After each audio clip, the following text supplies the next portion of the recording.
And hello, everyone. This is Elliott Serrano and Jose Melendez coming to you from Dreamland Comics here in Schaumburg, Illinois, a very frigid Schaumburg, Illinois. And thank you for joining us here again on the Comic Culture Warrior YouTube channel, where every week Jose and I have our regular conversations about comics, comic books, comic culture, television, movies, whatever really comes to mind. All these conversations are completely unrehearsed, unscripted, unedited. Basically what we want you folks, our viewers, to do is have the experience of what it's like when Jose and I get together here at Dreamland and talk about the things that we care about. So we thought, because 2008 is coming to an end, and hopefully if I have my act together, I'll be able to get all these videos posted before to the end of 2008. We were going to give a little bit of a year-end review, or a little look back on some of the things that we thought were really good, and then just bring that to light, looking towards 2009. So, Jose, I see you got a stack of stuff here that. Yeah, we'll break it down. These are either monthly ongoing books that I think have been awesome all year, or these are collections that came out this year. Maybe one or two maybe came out at the end of last year, but I can't remember that far back, and okay. I don't care to look it up. But yeah, these are all books. I'm not going to go into great detail about a lot of these because we've talked about them before on here, but I think this is the best of the best of stuff that's been going on in the last year.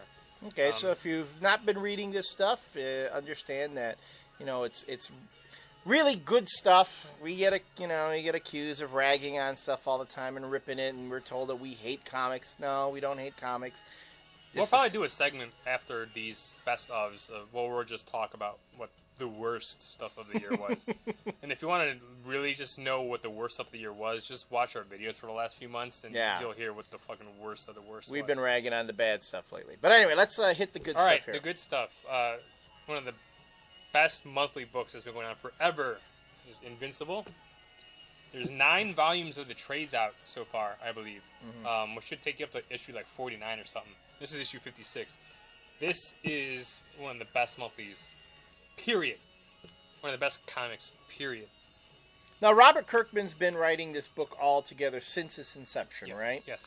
I remember I read, let's say, the first 6 issues when it set up the whole premise about Invincible being the son of a superhero and wondering, when he'd become a superhero himself. And then as many Kirkman books do, it looks like it's going in the kind of the cliched direction, and it takes a sudden turn for, it becomes very original. That's why I love that book, is that you never know. It's like the thing with The Walking Dead that he does also, is like, they're his creations, so he can do whatever the hell he wants with it. Right. And you don't know who he's going to kill, who he's going to bring back, what he's going to do to these characters, and that's what makes it fun. Right. Because he doesn't have any of those constraints that working at a big company, Well, that's what working for a company like Image and being able to own your own creation, that's what it's about. I mean, what I appreciate, and I mean, there are certain things that Robert Kirkman does that I kind of take him to task for, but he is a very talented creator. He's been a very successful creator.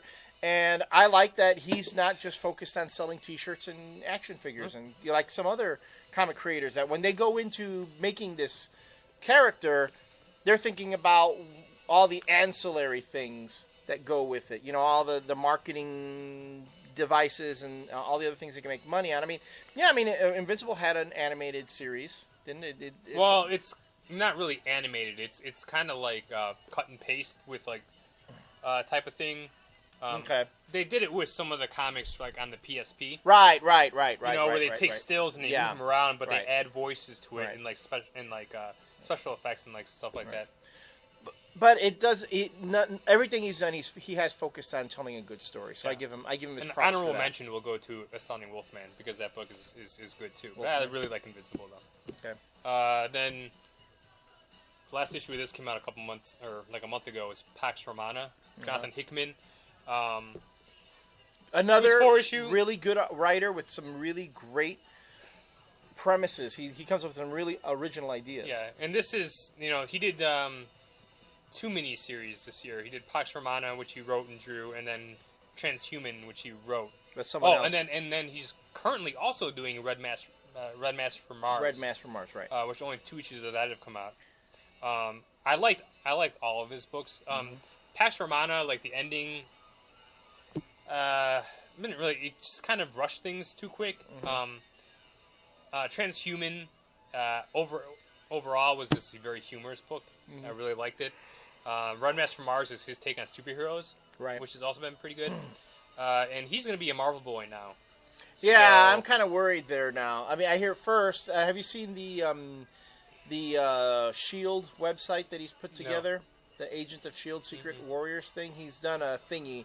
It's got Jonathan Hickman's fingerprints all over it. Oh, I'll have to check that out. So I'm a little concerned right now that that he's going to do like Matt Fraction, and that his whole world's going to be involved in this Marvel, and then he's not going to be able to do this great independent stuff anymore. Yeah, well, because when's the last time you saw a Casanova book? Yeah, that's true. I will have to say though, I still think his first book is his best book, Nightly News. I still think that's by far the essential Jonathan Hickman book. But he's trying different things, and I'll give him credit for that. So yeah, a lot of Hickman stuff this year, but it keeps him busy.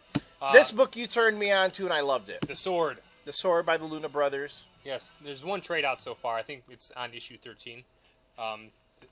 This book is so good, and again, this is like one of the best monthly books. Well, it comes out like every 6 weeks, so sort of monthly books.